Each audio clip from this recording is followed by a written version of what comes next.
Olá pessoal, eu sou a professora Thalita, professora de língua portuguesa, e hoje então nós vamos para a nossa segunda aula sobre substantivos. Lembrando, gente, na primeira aula então a gente viu como que funciona a questão de radical, quando que eu chamo o que vem depois do radical de vogal temática, quando eu chamo de sufixo. Então, se você ainda tem dúvida, volta lá, assiste então a nossa primeira aula. Aqui então, gente, nós vamos fazer o estudo mórfico então desses substantivos. Lembrando, gente, aqui nós estamos falando um pouquinho de morfologia. Morfo é forma, logia, estudo. Então a gente vai estudar a forma. Lembrando, gente, os substantivos eles podem sofrer flexão de gênero e de número. Flexão de gênero, então, gente, nós temos que lembrar que gênero gramatical é diferente de gênero biológico, que a gente vai chamar de sexo, então, para que evite essa confusão. Há substantivos que não fazem em si a noção de sexo, ou seja, não é porque é um homem ou uma mulher, pessoas que se identificam com esses sexos.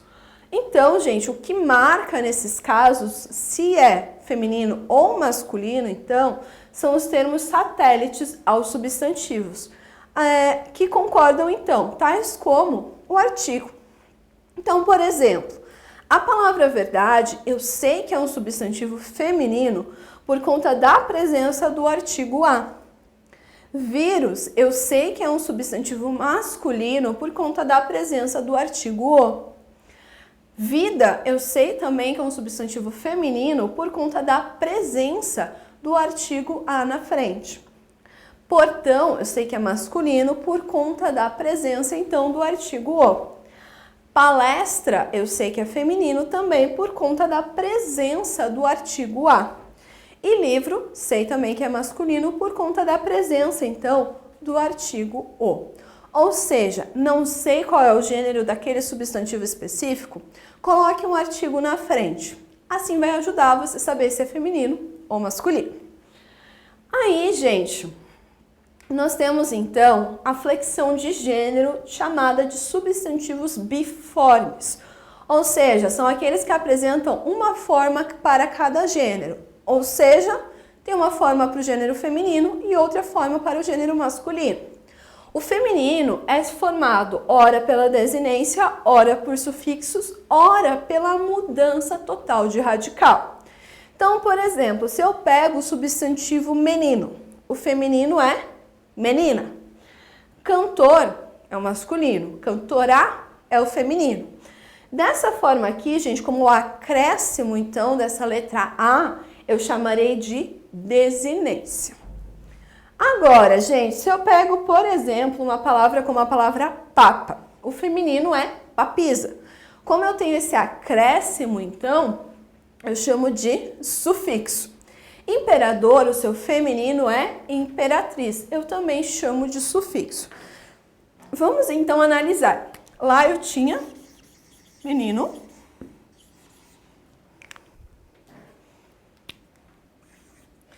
E menina.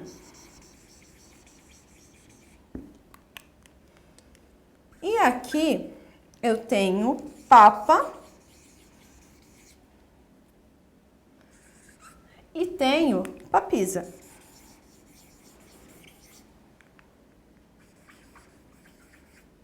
Ou seja, gente, o que vai então trazer essa diferença ali? Vocês separaram que quando eu chamei anteriormente ali somente de desinência, eu mudei apenas uma letra. Então, quando eu mudo apenas uma letra, eu chamarei de desinência. Agora, se eu tenho que mudar mais de uma letra, como é o caso de papa para papisa, eu vou chamar então esse is aqui de sufixo. Ou seja, gente, a desinência é quando eu mudo apenas uma letra. Se eu tenho que mudar mais letras, então, eu chamarei da forma de sufixo. Lembrando, gente, aqui, se a gente fosse fazer a análise da formação dessas palavras, eu teria, então, um substantivo formado por derivação sufixal, justamente porque mudou somente o sufixo. Aí há palavras onde esse gênero biforme tem a mudança total, então, do radical. Por exemplo, boi é o masculino, vaca, feminino, homem masculino, mulher feminino. Ou seja, eu mudo totalmente, então, esse radical. Diferentemente do que eu vi nos casos anteriores. Ali eu mantenho o radical. Aqui eu tenho a mudança total desse radical. Lembrando, gente, que aqui, então, eu uso o que nós chamamos de heteronímia, que são esses pares. Aí, nos substantivos uniformes. Lembrando, anteriormente a gente viu os biformes, que são quando eu tenho uma forma para cada gênero. Aqui, gente, então, nos uniformes, eles apresentam uma única forma para os dois sexos, sendo divididos em comuns, de dois gêneros, epicenos e sobrecomuns. Nós temos substantivos, então, chamados de comuns de dois gêneros. Ou seja, gente, eles apresentam uma única forma para os dois sexos, mas cujo gênero se distingue pela presença de um determinante, como o artigo. Então, eu tenho aqui o substantivo estudante. Para diferenciar, gente, se é feminino ou masculino, eu faço o quê? Eu coloco o artigo na frente. Então, esse artigo que vai me determinar qual é o gênero dessa palavra.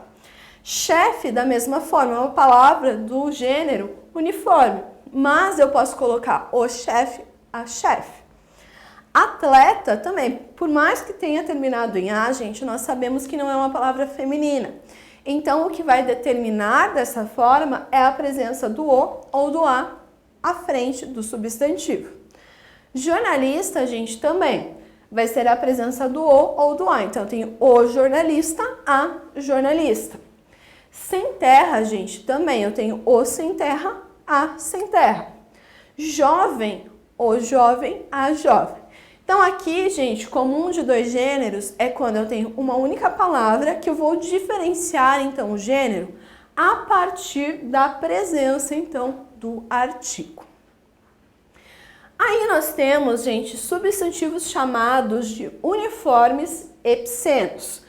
São substantivos de um só gênero que se referem a ambos os sexos. Nesse caso, o sexo pode ser diferenciado pela presença das palavras macho e fêmea. Como assim? A palavra jacaré requer o artigo o, então é o jacaré. Nesse caso, eu tenho o gênero masculino, o gênero da palavra. Agora, se eu tenho que fazer a distinção de sexo, eu coloco o jacaré macho, porque eu estou falando do sexo masculino. Agora eu posso colocar o jacaré fêmea, quando eu estou falando, então, do sexo feminino. Então, não tem o jacaré, a jacaré. Isso está errado. Eu tenho o jacaré macho, o jacaré fêmea. Então, a palavra, ela não sofre flexão sozinha. Ela precisa, então, do auxílio de macho e fêmea. Aí nós temos, gente, substantivos uniformes chamados de sobrecomuns, que são os que só têm um gênero e se referem a ambos os sexos. Nesse caso, o sexo só é determinado pelo contexto. Então, assim, se eu for analisar o gênero dessas palavras, gente, eu já tenho aqui pelo artigo que está na frente delas. Só que eu posso fazer referência, gente, a ambos os sexos. Então, a criança, o gênero é feminino, o gênero da palavra. Agora, se eu tiver que ver como que é, se é um menino ou uma menina, aí eu tenho que ir pelo contexto. Mesma coisa a testemunha. A palavra é do gênero feminino. Mas eu posso, então, gente, falar se é testemunha homem ou uma mulher. O membro, a palavra é do gênero masculino. Mas eu também, gente, posso fazer essa distinção, então. E o cônjuge é uma palavra, gente, que também é do gênero masculino. Porém, gente, nesse caso aqui, eu posso fazer essa distinção pelo contexto. Aí, gente, também tem alguns casos onde a mudança de gênero, então, vai mudar o seu significado. Por exemplo, a palavra cabeça. Se eu falo a cabeça, eu estou falando da parte do corpo, então essa parte aqui. Agora, se eu falo o cabeça, eu estou falando de quem está chefiando, quem é o líder daquele grupo, por exemplo. Agora, se eu falo a capital, eu estou falando da cidade principal. Se eu falo o capital, eu estou falando da questão monetária, de dinheiro. Se eu falo a caixa, eu estou falando do recipiente. Pode ser de papelão, plástico. Se eu falo o caixa, eu estou falando de um atendente ou aquele que está ali para cobrar. Ou seja, assim, gente, essa mudança a partir, então, desse artigo é diferente do que a gente viu anteriormente. Aqui, gente, a palavra vai mudar, então, o significado. Importante saber disso, tá? Não é simplesmente jogar a informação ali. Também, gente, há casos de substantivos cujo gênero costuma vacilar, sobretudo na linguagem coloquial. Devem ser consultados para a escrita formal. Ou seja, são palavras que geram dúvida, é masculina ou é feminina. Por exemplo, vocês com certeza já ouviram as pessoas falando a champanhe. Tá errado, gente. Por quê?